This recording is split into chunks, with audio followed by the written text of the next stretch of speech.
Back at you real quick with a quick tinder video. This is what it's going to look like when it's finished. Let's take a look at how to make these. If you saw my earlier video of the matchsticks, we wrapped a tissue around it, dipped it in wax, and as I was taking a third of the straw with cotton and an alcohol-based substance on either end, and putting them in there, I was finding that I was accumulating several cutoffs. Now this is just the bottom cutoff of the matchstick. It wouldn't fit in the straw, and I want to be able to package some of them or maybe carry them in a smaller kit. Some companies put these little mints in tins, and a lot of people have made their kit out of 1, 2, maybe 3 of those tins. So figured I was just sitting there getting ready to toss these away, and I thought, you know something? I have an ignitable source. All I got to do is make sure it'll catch a flame a little quicker. What could I might have around that aids in catching that spark and getting that flame up? And of course, just a little bit of wax keg. It's going to catch, it'll burn like a small candle. We'll check that out. Let's get them made first. Then we'll take them apart and see how they burn. I think this will be an interesting one. All right, we've seen this part before. It's same old, same old. This particular time, the only thing's covered is, or changed, is the color of the straw. Yeah, I ran out of orange.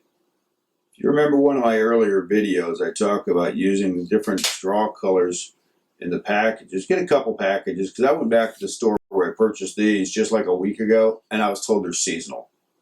So, well, we're already into the new year. We're getting snow some days and none the others. So seasonal means give it about 3 months and I might see them again. Now we're taking a little of the alcohol-based product. I'm just putting a couple of squirts down in there. Here we go. We're going to go back to that in a minute. So don't put that away. Don't let it get away far. And we're just going to put one. I'm going to use only skinnier ones here. 2. Come on, get in there. Let's go another. No, let's another fat one. Every other one, I guess. 3. Get my little buddy here. Give a little push. Get on in there.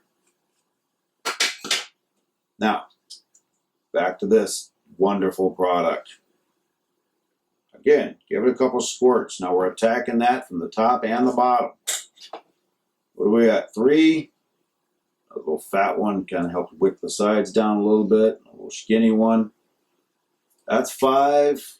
No need in forcing it. All right, we got it down as far as we can go. Wipe off the outside. When you're dealing with an alcohol-based product, and the next thing I'm about to do is bring a flame in a close environment, heed this warning. Make sure you have some form of a fire extinguishing system at hand at all times. All right, I've already done this once. I was successful. I did get a little minor flame. I was able to just blow it out real quick and continue to seal it. All right, now we're just going to tap it down in there because I do not want it at the leading edge. Got a little air bubble. Come on. There we go. Now it's going down in there. All right. Don't be a tool. If you don't think you can do this safely, don't. Here we go. I had a little bit squeezed out up here. That will ignite. Don't be in a rush at this point. At this point, bad stuff could happen. Here we go.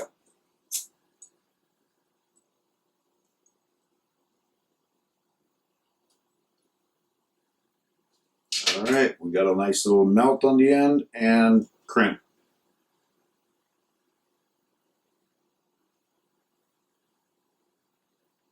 And yep. Uh-oh, I hear air escaping on one end. And of course, it has to be this end. One of my earlier videos were packaging fish line. I hope you've been following long enough. If not, go back. I'll try to remember to put a link down here in the description. Go back, take a look at it. Oh yeah, getting a little burn up.